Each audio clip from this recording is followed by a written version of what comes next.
live off your land, you got to go into the central work brigades, and they just put a ring of machine guns around them and let them all starve to death. They want to re-engineer societies violently. Now, this is the bankers that funded the communists and the fascists, and they're just looting and stealing. I want to explain again. More than double all the mortgages. That wouldn't be double. What's $9 trillion would pay off all the mortgages? Is it 14 plus? So more than 100% of the mortgages, and then again half. All the mortgages in the U.S. and half again would be paid off. All mortgages with the money taxpayers have had to pay now to the bankers. And they're using it all offshore. Going to Joyce Riley, we have Jim Percy, who knew the lady and that this just happened to, and was on the line with Joyce while she was on air. Joyce, finishing up your point, though, about this lady's courage and the new developments we've got, then we'll go to Jim about this. Okay, she was so incredibly brave. What she did, the manner in which she handled herself, she kept asserting herself the whole entire time. And not in a violent, radical way, in a way a grandmother would protect her brood, really. She said, I'm the matriarch of this family, and I need to protect them. Well, I just got word that the television company, the television network that we had contacted, had gone out to her house. They were there toward the end of the event. Unfortunately, didn't get there in time. But they were able to, according to Jim, and I think Jim can give us probably better information on this, they downloaded the information from the kids that had been video recording this and the other people that were video recording there. They had gotten, found out what had happened. I'll let Jim tell you about what took place then with the 15-year-old grandson. But the bottom line is they have now gone in there. They've got armed police everywhere, taking all of her things out, and they have taken her to jail. So that's what we know thus far, is that they've taken her to jail. For trespassing in her own house. Let's go to Jim Percy, who's written, I've been covering this situation. Jim, what's the local TV station? Do you have the call letters of that, or will we see this on the nightly news, the afternoon news? No, I only know that it's an NBC affiliate station in Hillsborough and in St. Louis, and it's Channel 5. I spoke with Dawn's grandson about 25, 30 minutes ago, and he said, Jim, he said the sheriffs came over to me when they were taking my grandmother and my mom out of the house in handcuffs because I was shouting at them, you're violating her constitutional rights. You are so wrong in what you're doing. And the sheriff walked over to him and said, listen, if you don't keep quiet, I'm going to read you your rights. And he looked at the police officer and he said, I'm a minor.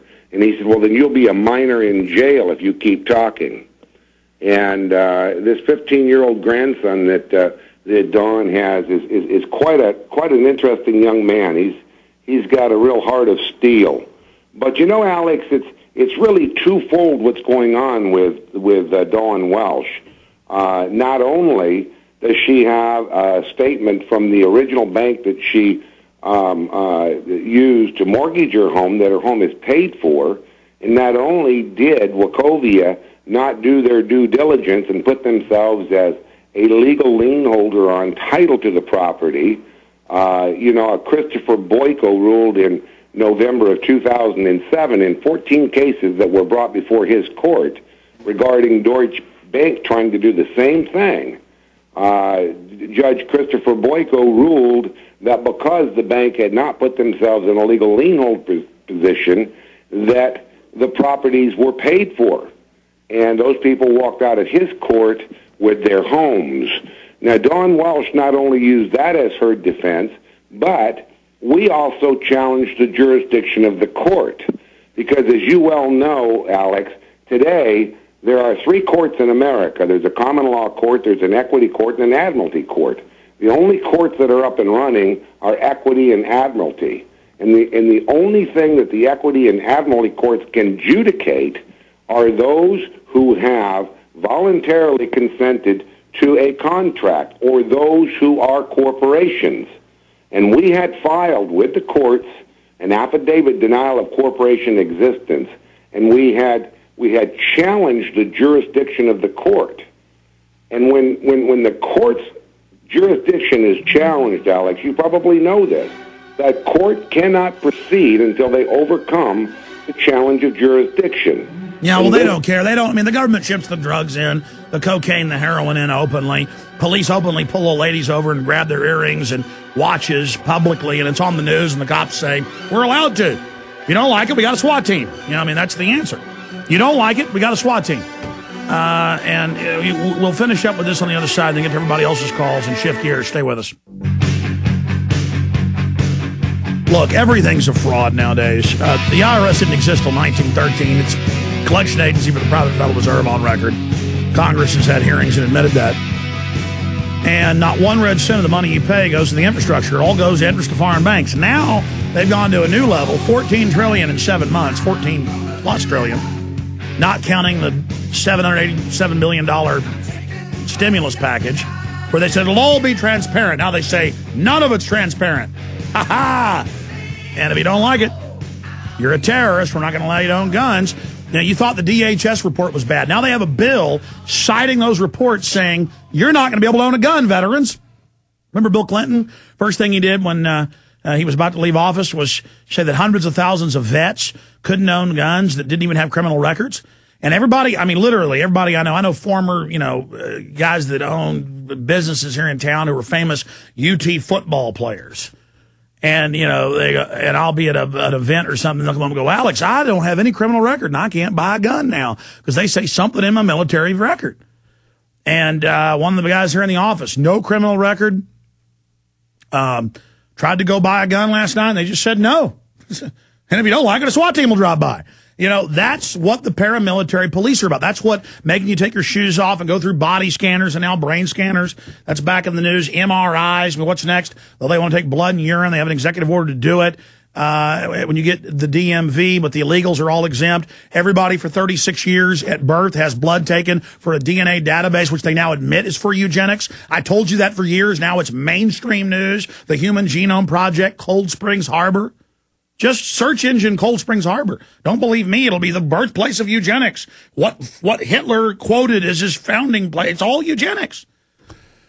And I know I'm ranting here. And I'm going to go to Wilson, Mike, George, Steve, and Josh, because I know you've been holding. I said I'd have open phones today, and then this came up. But Joyce, I know you'll be covering this on your show tomorrow in the morning, and then I want to have an update from you on this as it develops. We're on the KSDK St. Louis NBC5 channel. We don't see anything there yet about this.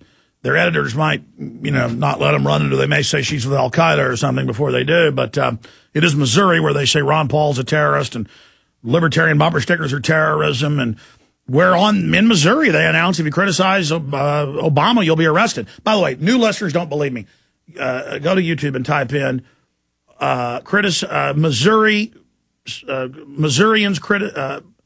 Missourians may be arrested for criticizing Obama. And you'll see, and the news is with a straight face.